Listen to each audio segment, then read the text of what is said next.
গাজার আকাশ এখন অন্যরকম। বহুদিন পর ছোট ছোট মুখগুলোতে ফুটেছে মুক্ত শ্বাসের হাসি। ধ্বংসস্তূপের শহরে এমন দৃশ্য একসময় কেবল কল্পনাতে ছিল, এখন সেই কল্পনা যেন বাস্তবে রূপ নিচ্ছে। যুদ্ধবিধ্বস্ত শহরে শৈশবের বুক ভরা ভয় সরিয়ে শিশুরা ফিরছে জীবনের খেলাঘরে। কেউ দোলনা বেয়ে আকাশ ছোঁয়ার চেষ্টা করছে, আবার কেউ ভাঙা টিন আর প্লাস্টিক নিয়ে বানানো ছোট্ট নৌকায় পানি ছিটিয়ে হাসছে, ছুটোছুটি করছে। ধ্বংসপ্রাপ্ত বাড়ির খোলা আঙিনায় চড়ুই ভাতি খেলছে, যেন এক মুহূর্তের জন্য হলেও যুদ্ধ, বোমা, আগুন তাদের জগৎ থেকে দূরে সরে গেছে। শিশুদের এসব হাসি ছিল বিশ্ববাসীর দীর্ঘদিনের প্রত্যাশা, যে হাসি লাখো মৃতদেহের ভিড়ে হারিয়ে গিয়েছিল।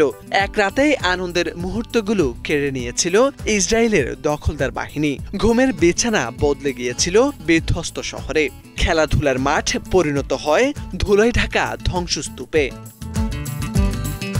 শিশুরা হয়তো জানে না রাজনীতি কি, কিন্তু জানে ভয় কেমন, দৌড়ে পালাতে হয় কেন, আর মায়ের অশ্রু কিভাবে বুক ভিজিয়ে রাখে। সেই সব শিশু আজ যখন মুক্ত বাতাসে হাসছে, তখন বোঝা যায় মানবতার সেরা প্রতীক তারাই।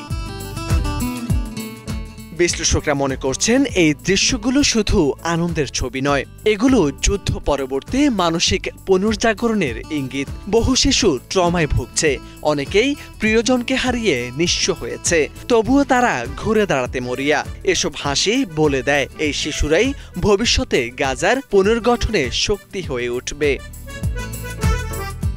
তবে একই সঙ্গে বাস্তবতা হলো, তাদের এই হাসি এখনো অনিশ্চয়তার উপর দাঁড়িয়ে আছে। যুদ্ধবিরতির প্রতিটি দিন তাদের জন্য এক টুকরো শ্বাস নেওয়ার সময়, আবার ভয়ও, যদি কখনো সেই আকাশ আবারও আগুনে লাল হয়ে যায়। কারণ ইসরায়েলের দখলদার বাহিনী এখনো মাঝে মধ্যেই হামলা চালাচ্ছে। বিশ্লেষকরা বলছেন, গাজার শিশুদের হাসি হয়তো পৃথিবীর প্রতি এক নীরব আহ্বান, শান্তির, নিরাপত্তার, বেঁচে থাকার এক ন্যূনতম মানবাধিকার পাওয়ার আহ্বান। আজ যে শিশুটি পানি ছিটাচ্ছে, দোলনায় আকাশ দেখছে, তাদের চোখের সেই নির্ভাবনা যেন আর কখনো ছিনিয়ে না নেয় কোনো নিষ্ঠুর আগ্রাসন।